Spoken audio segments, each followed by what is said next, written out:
All right, good morning, everybody. He thinks I gave you people. It is Monday. Today, Paul appears before Festus. Acts chapter 25, starting at verse 1. 3 days after Festus arrived in Caesarea to take over his new responsibilities, he left for Jerusalem, where the leading priests and other Jewish leaders met with him and made their accusations against Paul. They asked Festus as a favor to transfer Paul to Jerusalem, planning to ambush and kill him on the way. But Festus replied that Paul was at Caesarea and he himself would be returning there soon.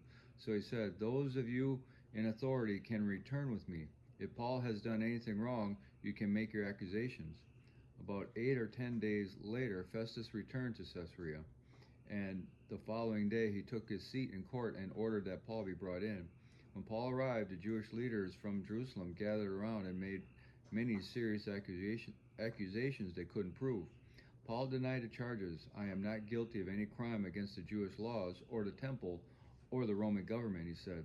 Then Festus, wanting to please the Jews, asked him, "Are you willing to go to Jerusalem and stand trial before me there?" But Paul replied, "No, this is the official Roman court, so I ought to be tried right here.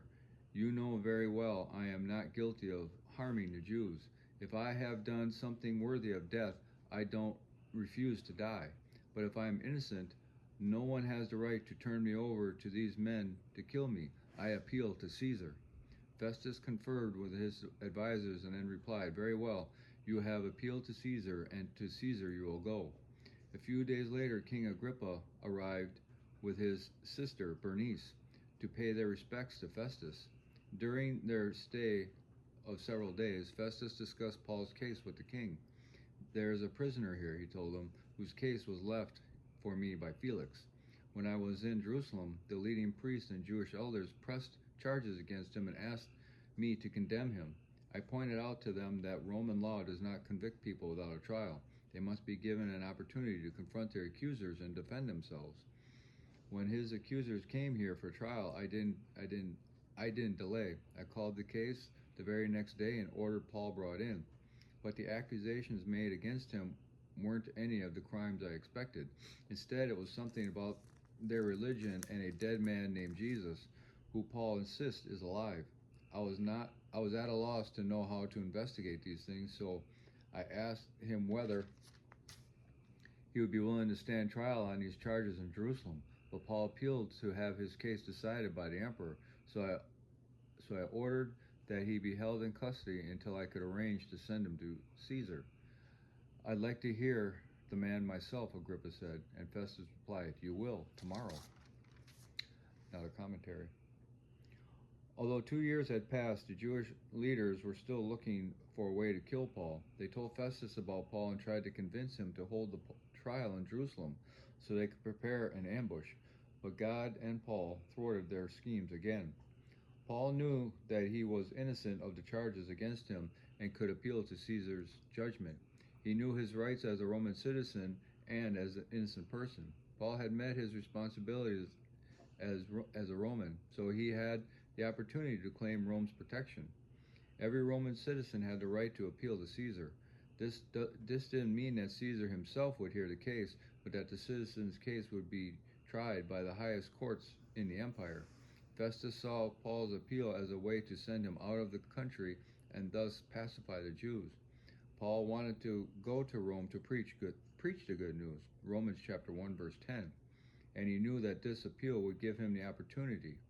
To go to Rome as a prisoner was better than not to go at all. This was Herod Agrippa II, son of Herod Agrippa I, and a descendant of Herod the Great. He had power over the temple, controlled the temple treasury, and could appoint and remove the high priest. Bernice was the sister of Herod Agrippa II. She married her uncle, Herod Chalcis, and became mistress to her brother Agrippa II, and then had become mistress to the emperor Vespasian's son, Titus. Here Agrippa and Bernice were making an official visit to Festus. Agrippa of Jewish descent, made official visit to Festus. Agrippa, of Jewish descent, could help clarify Paul's case for the Roman governor. Agrippa and Festus were anxious to cooperate in governing their neighboring territories.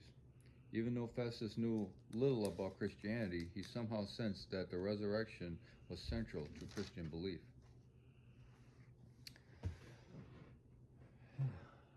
It sounds like Bernice has got a lot of things going on in her life. Yeah. Even with her brother. Mm. I guess the way it was back then. Well, Paul's going no matter what. God's sending him, and he's getting all expenses paid. Right. Right. And I took note of, he didn't know much. Not Paul, but he didn't know much about Christianity, but he already sensed resurrection was a big part of it. Mm-hmm. You know, even those that don't believe or don't know Mm-hmm. can acknowledge that that's where our faith is based on. It is exactly, and I think that's what frightened in the chapters before. What frightened some of the Roman leaders is that they had to come to realization that to question themselves to say, is there really resurrection? Right. So when I'm gone from this world, I have to come back. Right. I don't just get to do what I want and then it's over and I'm good. Nothing. There's no repercussions for anything. There's And now, an afterlife. yeah, now there's a possibility of an afterlife, and so now I'm sure this is kind of shakes a lot of people. Yeah.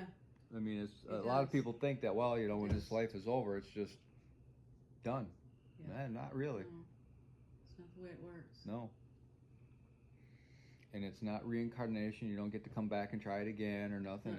It's you have to answer for the things you've done, and without Jesus there on your side,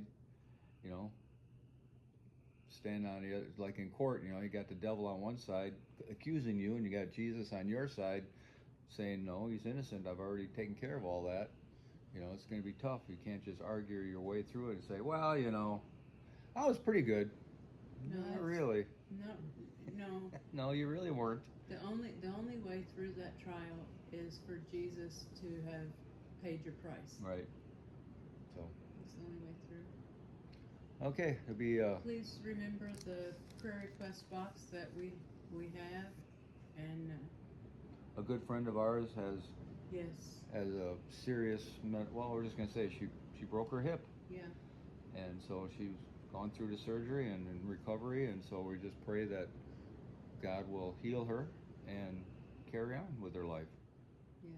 Very special lady to me. Very special lady to us, yes. Okay, hope everybody has a glorious day, and we'll talk to you later.